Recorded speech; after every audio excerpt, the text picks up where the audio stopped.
नमस्कार। प्रकृति संरक्षण तथा अध्ययन केन्द्रद्वारा सञ्चालित यस एजुकेसनल सिरिज मिलिजुलीमा सम्पूर्ण श्रोताहरूलाई स्वागत छ। यस एजुकेसनल सिरिजमा हामी तपाईहरूलाई पर्यावरण र यससँग सम्बन्धित विभिन्न विषयगत कुराहरूबारे जानकारी दिनेछौँ। आजको यस पहिलो एपिसोडमा म सनेज पुतली र यससँग सम्बन्धित विभिन्न जानकारीमूलक कुराहरू लिएर उपस्थित भएको छु। पुतली भन्ने बित्तिकै हाम्रो दिमागमा आकर्षक रङ्गमा सजिएको दुई जोडी पखेटा, 6वटा खुट्टा र टाउकोमा 2टा एन्टिना भएको सुन्दर जीवको आकृति आउँछ। हामीले आफ्नो वरपर रहेका बगैँचा, खेतबारी, जङ्गल, घाँसे मैदान तथा विभिन्न बोट बिरुवाहरू र फुलहरूमा यो जीव उडिरहेको देख्छौँ। पुतली, जसलाई अङ्ग्रेजीमा बटरफ्लाई भनिन्छ, यो शब्दको प्रयोग भने पुतली प्रजाति ब्राइमस्टोन, जसलाई बटर कलर्ड फ्लाई अर्थात् मक्खनको जस्तो रङ्ग भएको किराबाट आएको भन्ने मानिन्छ। वैज्ञानिक वर्गीकरण अनुसार पुतलीलाई लेपिडोप्टेरा वर्गमा राखिएको छ, जस अनुसार पखेटामा कट्ला भएको किराहरू भने बुझिन्छ। पुतलीहरू साधारणतया दिनको उज्यालोमा उड्ने गर्दछन्। त्यसैगरी बेलुकी वा रातिको उज्यालोमा उडिरहने पुतली जस्तै देखिने किरालाई भने निशाचर पुतली भनिन्छ। पुतली अर्थात् बटरफ्लाई र निशाचर पुतली अर्थात् मोथ दुवै एक अर्कामा धेरै नै फरक छन्। जस्तै दिनको उज्यालोमा उड्ने पुतलीहरू एकदमै रङ्गीन खालका हुन्छन् भने शरीरमा हुने कत्लाहरू एकदमै साना हुने भएको कारण जिउ चिल्लो र दुब्लो खाली देखिन्छ। तर रातको समयमा उड्ने निशाचर पुतली भने सुस्ता वा फिक्का रङ्गका हुन्छन् र यिनीहरूको शरीरमा हुने कत्लाहरू पुतलीमा भन्दा ठुला हुन्छन्, जसले गर्दा शरीर अलिक ठुलो र पुत्लाहरू धेरै भएको जस्तो देखिन्छ। पुतलीको टाउकोमा हुने एन्टिना क्लब्ड खाले हुन्छन् भने निशाचर पुतलीका एन्टिना फेदरी वा झट्ट हेर्दा प्वाङ जस्तै देखिन्छ। निशाचर पुतलीका अघि र पछिका पखेटाहरू फ्रेनुलमले जोडिएका हुन्छन् भने बस्दाखेरि दुवै पखेटाहरू फिजाएर राख्ने गर्दछन्। तर पुतलीका अघि र पछिका पखेटाहरू फ्रेनुलमले जोडिएका हुन्नन् र बस्दाखेरि दुवै पखेटाहरू शरीरको पछाडि ठाडो उठाएर बन्द अवस्थामा राख्दछन्। पुतलीको जीवन चक्रमा प्युपा अवस्थामा प्रोटिनबाट बनेको कडा खाले वस्तुले ढाकेको हुन्छ, जसलाई क्रिसेलिस भनिन्छ भने निशाचर पुतलीकोमा सिल्कले ढाकिएको हुन्छ, जसलाई कुकुन भनिन्छ।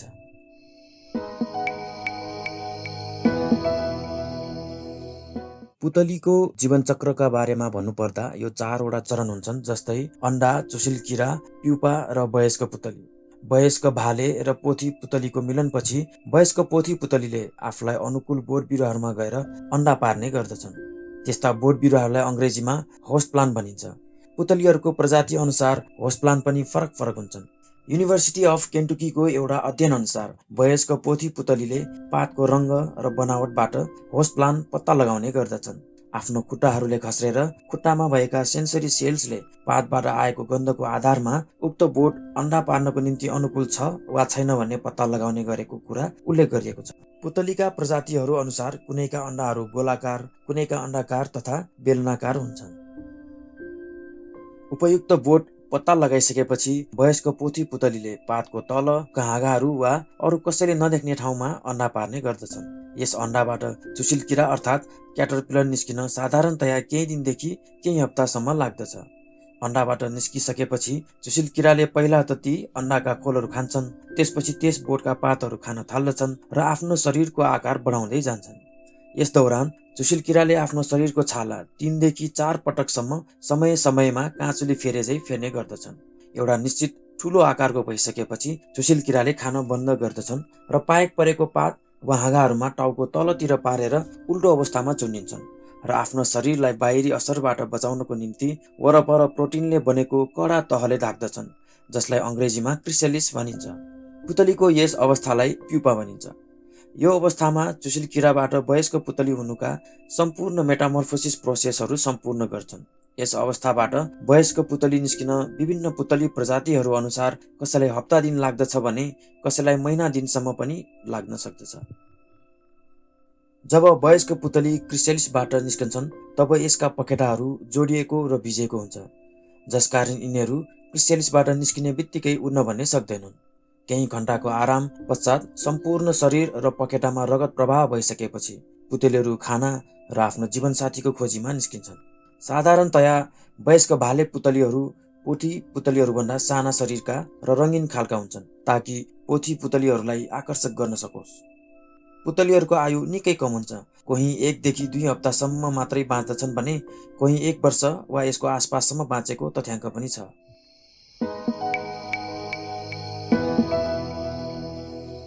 संसारमा लगभग 18,000 देखि 20,000 थरीको पुतलीहरू रहेको अनुमान छ। हाम्रो नेपालमा मात्रै पछिल्लो समयमा प्रकाशित कोलिन स्मिथको किताबको अनुसार 660 प्रजाति रहेको उल्लेख छ। पछिल्लो वर्षहरूमा विभिन्न अनुसन्धानकर्ताहरूको अध्ययन अनुसन्धानको अनुसार हाल 679 प्रजाति रहेको तथ्याङ्क छ। संसारका सम्पूर्ण पुतली प्रजातिहरूलाई वैज्ञानिक वर्गीकरणका आधारमा 6वटा वर्गमा राखिएको छ, जस्तै प्यापिलियोनिडे, निम्फ्यालिडे, लिचेनिडे, हेस्पेरिडे, रियोडिनिडे र पिएरिडे। नेपालको भौगोलिक विभाजनको आधारमा नेपालमा पाइने प्रजातिहरूमध्ये करिब 51% पुतलीहरू तराईमा पाइन्छन्, 88% जति पहाडी भेगमा पाइन्छन् भने 13% उच्च पहाडी भेगमा पाइने उल्लेख छ।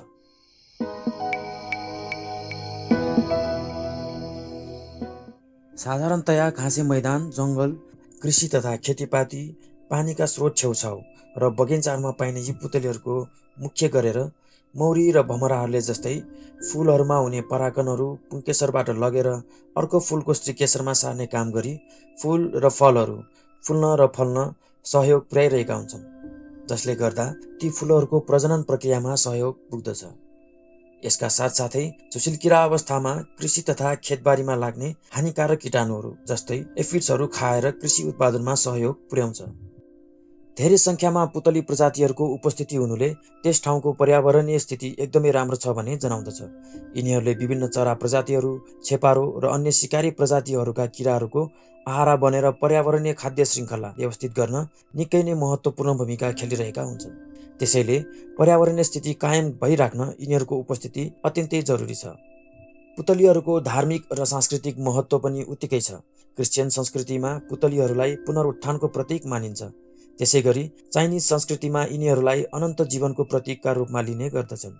यसका साथसाथै संसारका विभिन्न धर्म र संस्कृतिहरूमा पुतलीहरूलाई सकारात्मक परिवर्तन, धैर्य र साहसको प्रतीक मानिन्छ। अझ कतिले त यसले सम्पूर्ण मानव जातिमा हाँसो र खुसी ल्याउने भगवानको दूत हुन् भन्ने विश्वास पनि राख्दछन्।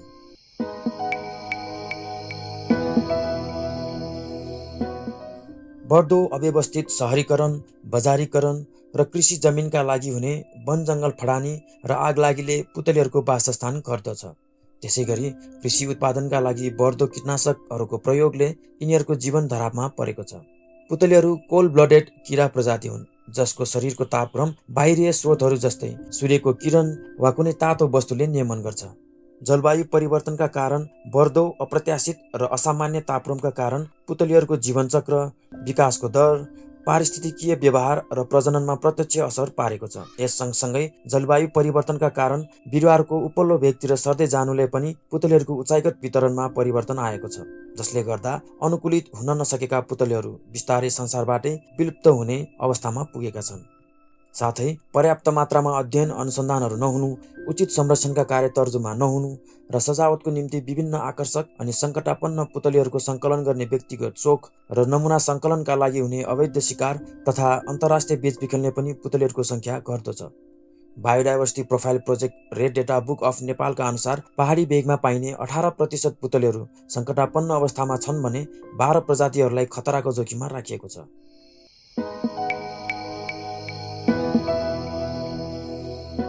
तसर्थ यी पर्यावरणीय सूचक प्रजातिहरू लोप हुनबाट बचाउन छिटोभन्दा छिटो संरक्षणका कार्यहरूको तर्जुमा गरी थालनी गरिहाल्नुपर्ने देखिन्छ। अवैध वन जङ्गलको कटानमा रोक, वृक्षारोपण, घाँसे मैदानको व्यवस्थापन, कीटनाशकहरूको प्रयोगमा रोक, कौशी खेती तथा बगैँचा खेतीको प्रयोगमा प्रोत्साहन र जनचेतनामूलक कार्यक्रमहरूको सञ्चालन गरेर नकारात्मक असरहरूलाई कम गर्न सकिन्छ। यसका साथै सम्बन्धित निकायहरूले वैज्ञानिक अध्ययन अनुसन्धानहरू र स्थानीय सरकारवालाहरूसँग समन्वय गरेर दिगो संरक्षण र व्यवस्थापनमा ध्यान दिनु अत्यन्तै जरुरी देखिन्छ।